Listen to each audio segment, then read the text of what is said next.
Hey, welcome to Taylor's Trick Taking Table. I'm taking a moment to say thank you for watching.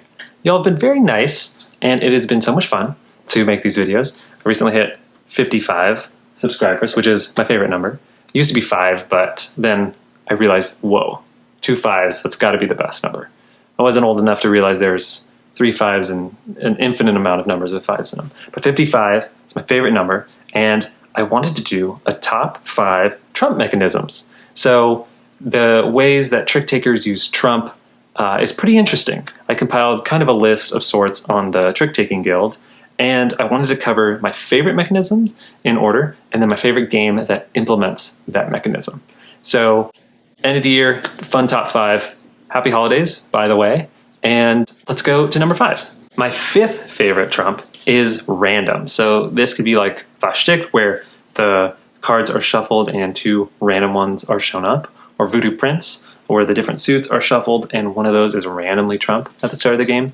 I think my favorite is in Fox of the Forest. So Fox of the Forest, the card that is dictating what trump is one of the cards left over from dealing to each player, and then that card can be swapped in and changed to trump. So it's random, but it's a little bit of player picked, which is one coming up higher up on the list. But yeah, random, still interesting. I think it adds a cool variability to trick-taking games, but I think it's lower on my list of favorite mechanisms. Number 4 is always a specific suit. So maybe like in Time Palette Tricks, it's always pink. I think my favorite, though, is in the crew. So in the crew, even though there's other suits, there's 4 rocket cards, 1 through 4, that are always trump. And what's cool is they are so important to how you maybe get someone a certain trick or try to take the lead at the right moment. And the fact that there's 4 is just enough, because if everyone gets one, it leads to some interesting situations. But if just one person gets 2 and the others get 1, there's some great, interesting tension with everyone knowing that the rockets are out there and they're always so useful as like a tool to really facilitate where cards go. My 3rd favorite is Hierarchical trump.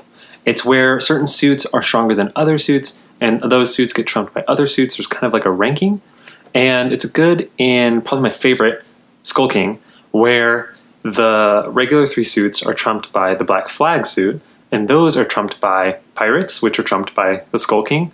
So what it leads to, this type of trump, is players can try to trump but not too strong. You know, they can kind of control how much they're trumping by, and it gives players a ton of agency in how strong they want to win a trick. And I just love that sense of control that the players have in Hierarchical trump.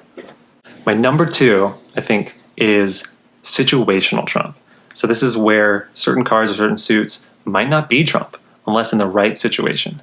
So I think my favorite is American Bookshop. So you might have these low numbers, maybe 2s and 3s that aren't really trump, but if when they're played, they break that limit, then they are trump and they'll win the trick. I love those situations. I think it lends to what makes trick takers great, and it's this tactical gameplay. I do want to say honorable mention to 99, which has the most unique way I've seen determine trump. Not my favorite, but still very interesting. It's dependent on how well the players play. So if more players hit their bid, it's a different trump than if no players hit their bid. Kind of wacky, but really interesting that I've never seen it since.